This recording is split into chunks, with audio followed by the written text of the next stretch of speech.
Alright fellas, little jack session coming at you guys today. First of all, I want to apologise for my slightly dishevelled appearance. Oakley Woodhouse seems determined to kill us all. I think she's a little bit worried I'm going to come back some roly-poly coach. I'm not. I'm either going to come back dead or really, really fit, one of them. Anyway guys, rolling into today's session. If you've rolled out the CrossFit session, as always, you're ready, you're fired up, you're good to go. If not, what we're going to do is a nice little warm up, and you're just going to do 5 down to 1 of really slow, steady burpees and jumping air squats. Nice and simple, nice and slow, nice and steady, just a warm up, you're just rolling into it. After we've done that, we're going to do some quad work, and then we're going to do some dips, so that's triceps and chest a bit, and then once we've done that, we're going to go into a little bit of sort of flow bicep curl work. So, to start with, what we're going to be doing is some quad squats and some quad extensions. Now, quad squats is literally just the name of the movement. I want you to think of this more as sort of an isolating your quad jobby than it is a squat, yeah? So definitely, what I don't want you to do is to go, well, this is how we squat now. It's not, yeah? The reason we put you in the position we put you in CrossFit sessions is because that is the best way to squat. Full range of motion, nice and low, hips back and down, chest nice and high, knees over toes, all of that business, yeah? This is an isolated quad movement. You'll notice that at no point am I going to tell you to shed load of weight on this, yeah? Because it's not a compound movement in that sense.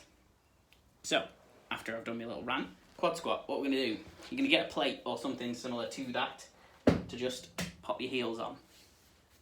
Your stance is going to be narrower than we would when we do the squat. So you're going to stick your heels, on that plate.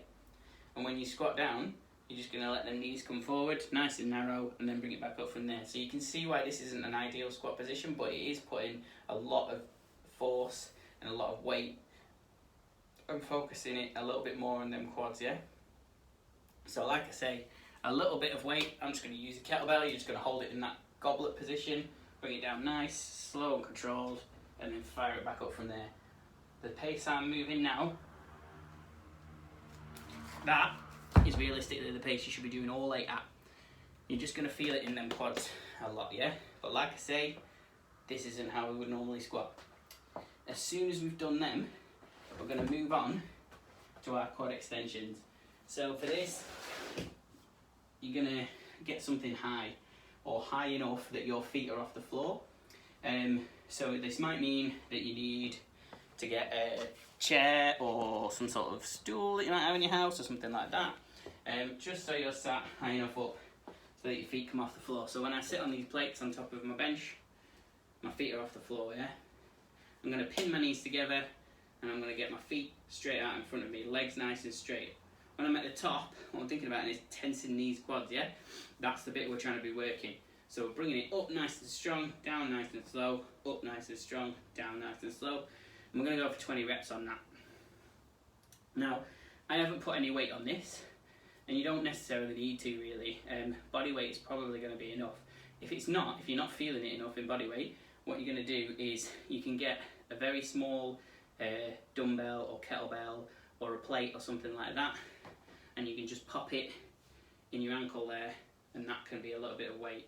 If you've got a band, you could band your ankles again and just put some weight behind you with the other band on, so there's a bit of tension on there. But like I say, you don't necessarily need to.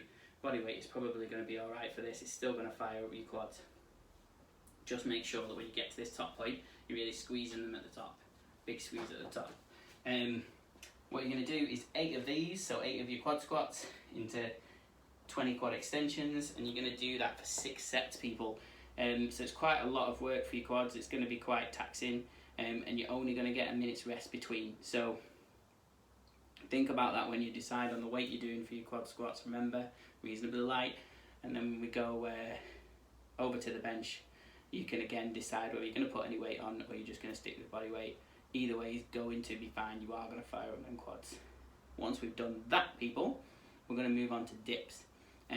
So what we're going to do for these is standard dips. We've done these before. You've done these in CrossFit sessions. You've definitely done these in our quarantine sessions. All you're going to do, stick them hands on whatever you've got, whether that's a bench or a sofa or table, what have you. Put your feet out straight in front of you. Get a decent amount of distance between your back and the bench. Bring it back down to the floor. Push it back up from there. If this is too hard, you're just going to bring them feet in a little bit, take a little bit of weight off. Do exactly the same thing. If that's too easy, so if this bad boy is too easy, what you're going to do is you're going to raise your feet up. So you're going to put them on a plate or something like that, and that'll put a bit more body weight into it. If that's too easy, what you can do is keep them feet raised, get a kettlebell, get a dumbbell, something like that, and pop that in your hip, and that's going to weight them dips even more. What we're aiming for with the dips is we're going to do a max set. So we're going to hit 4 max sets, and ideally on all 4 rounds of this, I want you to hit between 8 and 15 reps. So you've got to find that magic point for you where it's particularly difficult to hit between 8 and 15. So maybe 10 reps, something like that, is going to be really, really hard because you're going to get 2 minutes rest between your sets. Now 2 minutes in hypertrophy terms is massive. Normally it's a minute max. So I'm giving you 2 minutes because I really want you to hit these sets hard. And I want you to really try to make the dips harder for you than you probably normally would. So if you're doing 20 of these in a workout or something, you'd make them easy enough so you could do all 20 reps. For this, I want you to maybe go that level up because you're getting the 2 minutes rest. So between 8 and 15, you're going to do 4 max sets, and like I say, 2 minutes rest between your sets, and try and work super hard on them. Once we've done that, we're going to go into these flow curls. Now these are nice and slow and controlled, and what they are is a really good accessory movement for your elbows and your biceps. So what these are going to look like is you're going to start in that natural curl position that we normally start in, nice locked out position. It's going to come up, hands going to be facing up towards your face the whole time. As soon as you get to the top, you're going to turn it away, come down nice and slow, get to the bottom, turn it back up again, and you're going to go again. So for this, you're going to get something really, really light. I've got a super light dumbbell here. You could get 2.5 kilo plates, the little fractionals that we put on at the gym. If you've got them, fabulous, use some of them. If not, you can just get can't even talk, rubbish. You can just get baked bean cans or something like that.